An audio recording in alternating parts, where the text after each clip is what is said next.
Halo, selamat datang di channel Dok Hazelnut.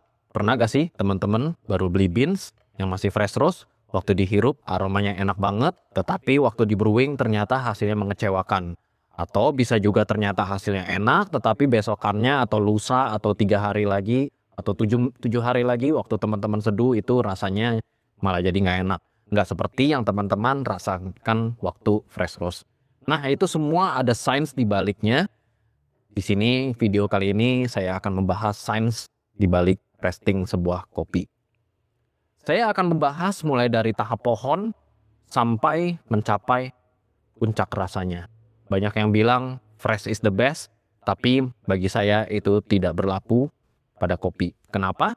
Karena ada sains di belakangnya. Ini adalah kecambah kopi. Tumbuhan sederhana ini kelak akan menjadi minuman kesayangan kita. Dengan varietas yang unggul, lingkungan yang baik, dan pemeliharaan yang baik, kecambah ini suatu saat nanti akan mengumpulkan bahan bakar yang cukup untuk menghasilkan rasa kopi yang luar biasa. Nah, bahan bakar yang utama ada dua, yaitu asam amino dan gula reduksi. Di mana kondisi yang optimal ini akan memberikan kondisi asam amino dan gula reduksi juga yang lebih baik. Oleh sebab itu, kenapa kita harus tunggu petiknya itu waktu cerinya dalam kondisi yang matang. Agar asam amino dan gula reduksinya ini yang sudah dirawat dengan baik, varietas yang unggul, itu nanti berada dalam kondisi yang optimal juga. Setelah itu akan dipanen oleh petani dan dilakukan processing oleh prosesor. Sekarang processing sudah macam-macam, ada hybrid, ada natural, ada honey, dan juga processing yang modern dengan melibatkan fermentasi yang macam-macam. Nah, itu tujuannya itu nanti akan membuat green beans yang baik dengan rasa aneka ragam sesuai yang diharapkan.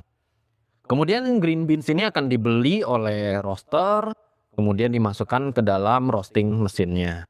Roasting mesinnya ini akan dipanaskan, menghasilkan suhu yang tinggi, di mana karena suhu yang tinggi tadi, asam amino, gula reduksi tadi, adanya suhu tinggi akan memicu adanya Maillard reaction. Nah, Maillard reaction inilah yang akan menghasilkan aroma seperti asap. Nah, teman-teman selain di kopi itu juga bisa lihat di Chinese food. Dimana kalau misalkan teman-teman masuk ke Chinese food, kokinya itu mulai memasak menggunakan api yang besar, kemudian menggunakan wajan besi, sehingga itu panasnya benar-benar tinggi suhunya. Nah, teman-teman hirup ada bau asap atau yang disebut sebagai wok hei. Nah, itu adalah sebenarnya Maillard reaction. Nah, di dalam Maillard reaction sendiri ini juga terjadi Strecker degradation, di mana pada proses ini asam amino tadi dia akan diubah menjadi senyawa aromatik yang disebut sebagai VOC. VOC ini kepanjangannya adalah volatile organic compounds. Di mana compounds ini dia sifatnya itu dia bebas, mudah bergerak, mudah menguap. Tapi di sisi lain karena kemudahan menguap itulah VOC inilah yang menghasilkan aroma pada kopi. Nah, di dalam kopi itu sendiri sebenarnya VOC-nya itu ada banyak sekali. Ada beberapa penelitian yang menyebutkan bisa 800 lebih, tetapi ada beberapa penelitian yang juga menyebutkan bisa 1000 lebih. Itulah yang menyebabkan juga rasa kopi itu bisa menjadi kompleks karena kayaknya VOC ini. Nah, beberapa VOC yang aromanya teman-teman sering jumpai, contohnya itu adalah pyrazin, itu aroma nati, aldehid itu aroma fruity, linalol itu aroma floral, dan juga ada VOC seperti pedang bermata dua, yaitu indol. Di mana kadar yang rendah, si indol itu akan menghasilkan aroma jasmine, tetapi pada kadar yang tinggi, indol itu dia akan menghasilkan aroma yang tidak sedap. Selain itu juga ada VOC yang aromanya itu kurang baik, yaitu metantiol. Nah, metantiol ini dia bau belerang yang sering ditemukan pada hasil pembusukan. Tetapi pada kopi ini, metantiol ini cukup unik. Di mana dia kalau berdiri sendiri ini dia berbau busuk, tetapi kalau di kopi karena dia bercampur dengan lebih dari 1000 VOC lainnya itu dia nanti justru akan mengeluarkan cita rasa khas pada kopi yang masih fresh. Tetapi metantiol ini kalau misalkan nanti kopinya kita seduh, itu nanti bisa mempengaruhi rasa kopi kita. Dia bisa menutupi VOC yang lainnya. Kenapa? Karena si metantiol ini dia sifatnya itu lebih ringan dibanding VOC yang lainnya. Dia lebih bebas bergerak dibanding VOC lainnya. Nah, namanya reaksi kimia itu juga pasti namanya ada reaksi yang menghasilkan limbah. Pada kopi, salah satu limbah utamanya itu adalah gas CO2. Di mana pada beans kopi, CO2 itu kandungannya itu bisa mencapai kandungan di udara di dalam biji kopinya itu bisa mencapai CO2-nya itu di angka 87%. Dan VOC-nya itu sendiri sebenarnya di dalam persentase gas di dalam biji kopi itu VOC itu kandungannya itu dia hanya 1%. Nah, itulah sebabnya kita mesti resting dulu, tunggu sampai CO2-nya itu nanti berada di dalam kadar yang optimal. Nah, saya akan jelaskan seperti ini. Ini adalah beans kopi. Dia tertutup. Kemudian waktu dia setelah di roasting, itu nanti dia akan mengembang. Pengembangannya itu besar. Pada dark roast itu bisa mencapai 80%. Dan itu nanti pengembangnya tentu akan berbeda-beda tergantung dari profile roastingnya gitu. Nah, tetapi biar bagaimanapun juga di light roast sendiri pun itu tetap dia akan muncul pori-pori. Semakin dark, pori-porinya dia akan semakin besar. Semakin dark, tentu gas limbahnya itu dia akan semakin banyak. Dan karena gasnya itu dia banyak, dia tekanannya akan lebih tinggi.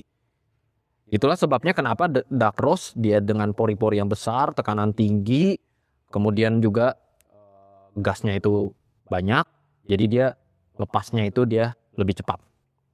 Tetapi pada light roast meskipun dia CO2-nya itu yang dihasilkan dia lebih dikit daripada dark roast, nah dia itu tapi karena dia pori-porinya kecil, kemudian lapisan selulosa ini di kopinya ini dia masih lebih cenderung rapat.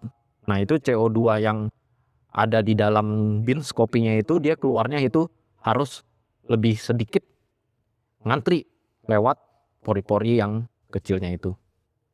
Nah, kenapa sih CO2 ini dia bisa mengganggu rasa kopi kita gitu? Nah, itu pertanyaannya. Nah, CO2 ini yang di dalam kopi yang masih fresh roast itu dia bisa mengganggu itu ada dua aspek. Yang pertama dari aspek secara fisika, yang kedua itu aspek secara kimia. Di mana secara fisika CO2 yang belum keluar ini dia akan menghasilkan tekanan yang lebih tinggi sehingga dia nanti akan mendorong airnya. Jadi zat-zat dalam kopi yang kita harapkan larut dalam air yang kita gunakan untuk seduh itu dia jadi nggak bisa. Dia menolak airnya. Jadi itu akhirnya di dalam kopinya sendiri secara tingkat molekuler itu akan terjadi proses channeling.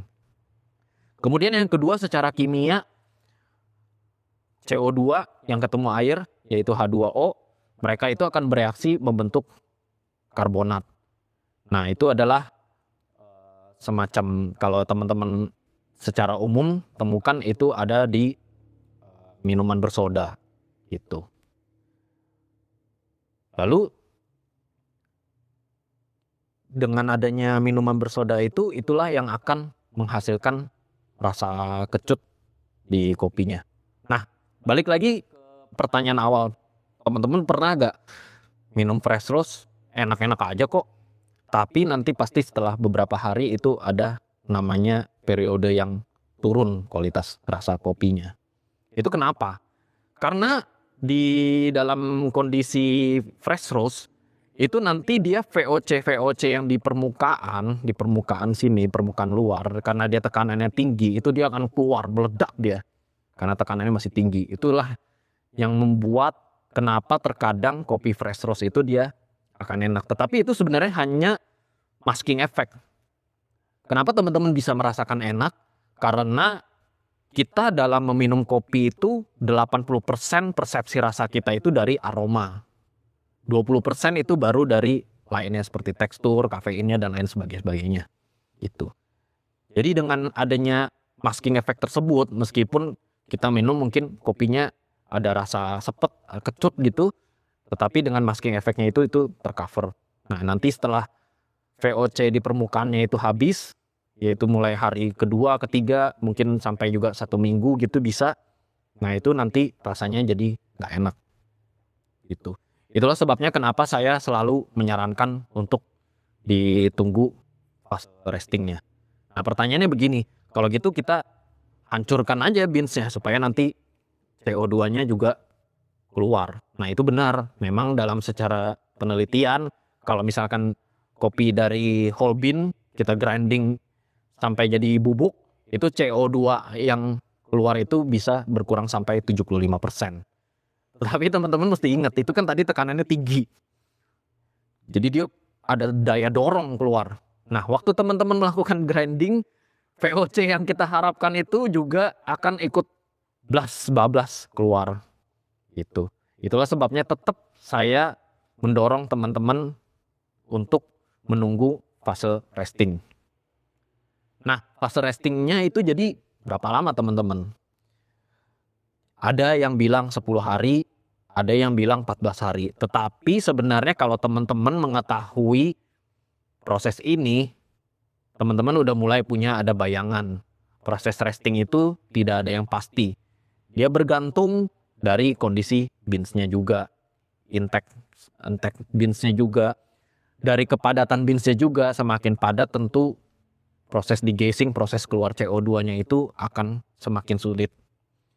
Dan juga dari proses seperti mungkin natural, wash, honey, fermentasi, itu dia nanti akan mengubah pembentukan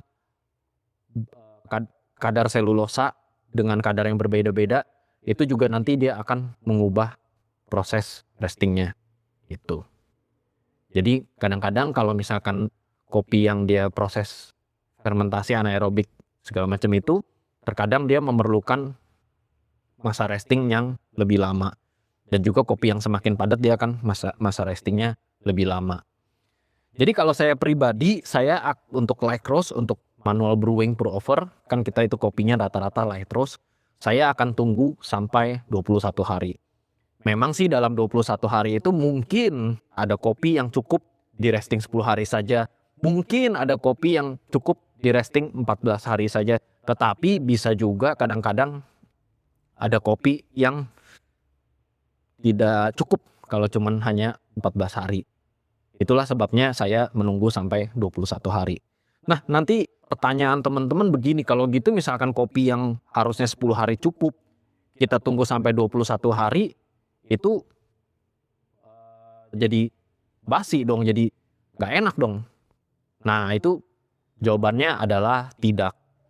Kenapa? Jadi pada penelitian yang dilakukan di Zurich University, ternyata pada light roast itu sampai 800 jam itu masih terjadi proses degassing. 800 jam itu berarti kurang lebih selama 1 bulan lebih. Dan itu bukan berarti berarti 1 bulan lebih proses degassing selesai. Enggak, di penelitian itu mereka cut off. Mereka tutup, selesai perhitungannya sampai di 800 jam. Kemudian juga dengan proses resting, selain kita membuang CO2-nya ini juga ada keuntungan si metantiolnya itu tadi. Di mana metantiol itu dia lebih ringan.